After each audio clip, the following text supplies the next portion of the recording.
Le jeune Simon, 16 ans, a disparu le 7 février dernier. La dernière fois que son père l'a vu, il était chez eux, à leur domicile de la Possonnière. Le jeune homme a fait l'objet de recherches fouillées dans les environs.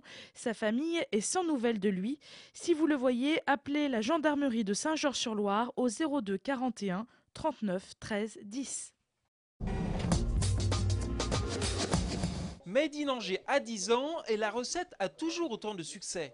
Jusqu'au 27 février, 115 entreprises d'Angers et ses environs ouvrent leurs portes au public. Cet après-midi, plus d'une vingtaine de personnes ont ainsi pu visiter le village santé de Trélazé. Après s'être équipés d'une tenue stérile, les visiteurs ont pu découvrir un lieu assez insolite, la salle d'opération. Je suppose que tout le monde a été opéré? Oui, Mais d'habitude, vous rentrez à Angers. globalement, c'est un petit peu le but de la visite, c'est de montrer un petit peu l'envers du décor et que les gens viennent voir comment fonctionne un bloc opératoire en dehors de période de stress, au calme. Et ça permettra éventuellement aux gens de venir un peu plus décontractés le jour où ils en auront besoin.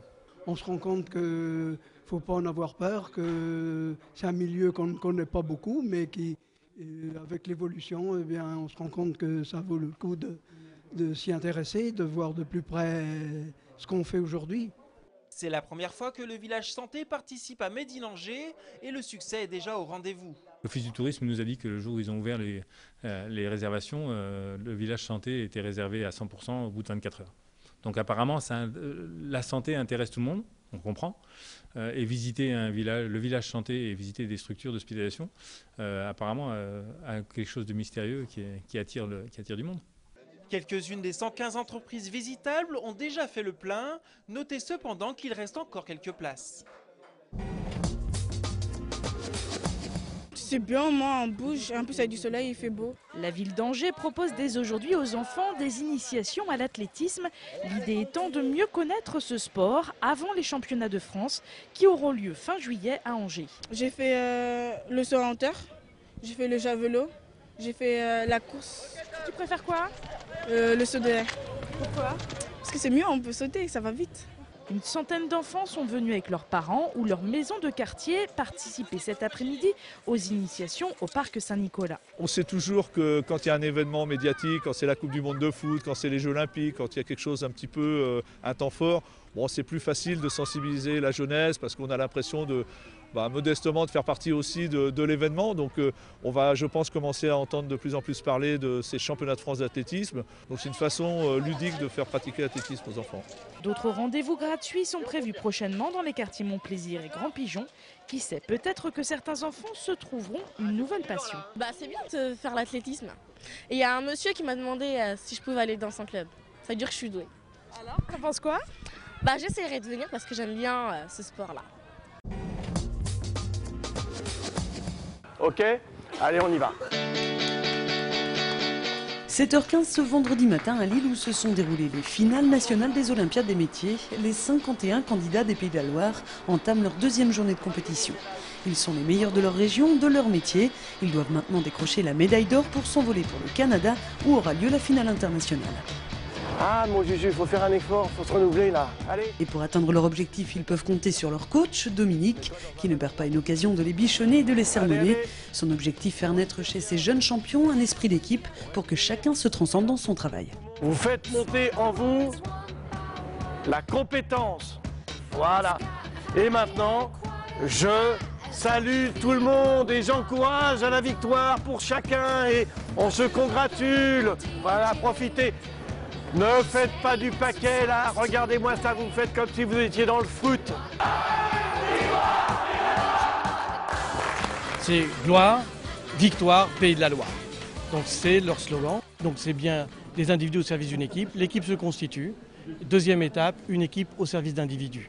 Donc ça veut dire qu'il y a une appropriation par chacun du fait qu'on est à la fois dans des métiers et dans la représentation de métiers et de talents, mais on est aussi une équipe des Pays de la Loire qui va venir en compétition contre l'ensemble de toutes les régions en France.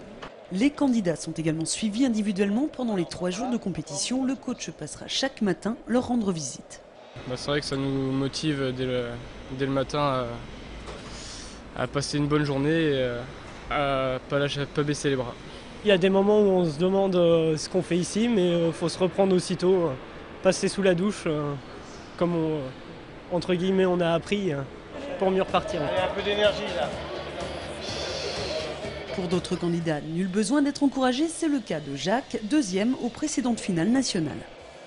Le groupe apporte beaucoup, mais après moi j'ai après un peu l'esprit de compétition, donc je me concentre en faisant du sport et en ne pensant plus à rien, en pensant qu'à ça. Ça fait quand même un an que je pense plus qu'à ça presque. C'est la gagne à fond et se donner jusqu'au bout pour y arriver.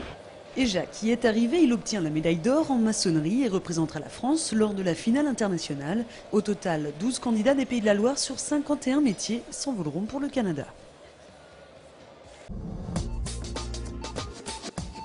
Le Quai a lancé hier soir sa seconde édition de Ponctuation Cirque. Une semaine de rendez-vous artistiques, acrobatiques et clownesques.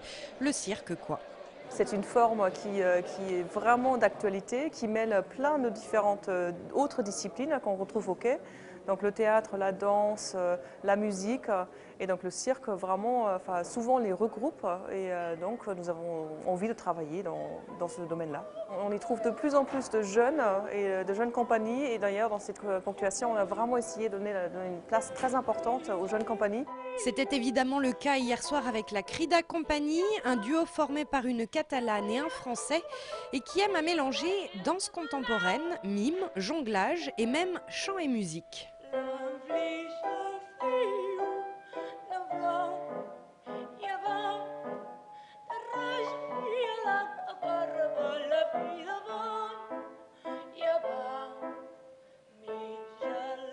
Pour les membres de la Crida Company, le cirque a vraiment sa place au théâtre. On fait une proposition dramatique aux gens, quoi. Pour moi, on fait la même chose qu'un metteur en scène de théâtre fait, qu'eux ils font à côté au centre dramatique, quoi. On est metteur en scène de théâtre. 7 compagnies différentes vont se succéder pendant cette ponctuation cirque et jusqu'au mardi 17 février pour présenter leur spectacle au Quai. À noter, samedi après-midi, des ateliers gratuits pour les enfants qui pourront tester différentes disciplines avec les intervenants de l'école de cirque Jobitume. Le programme complet de Ponctuation Cirque, c'est sur le site internet du Quai.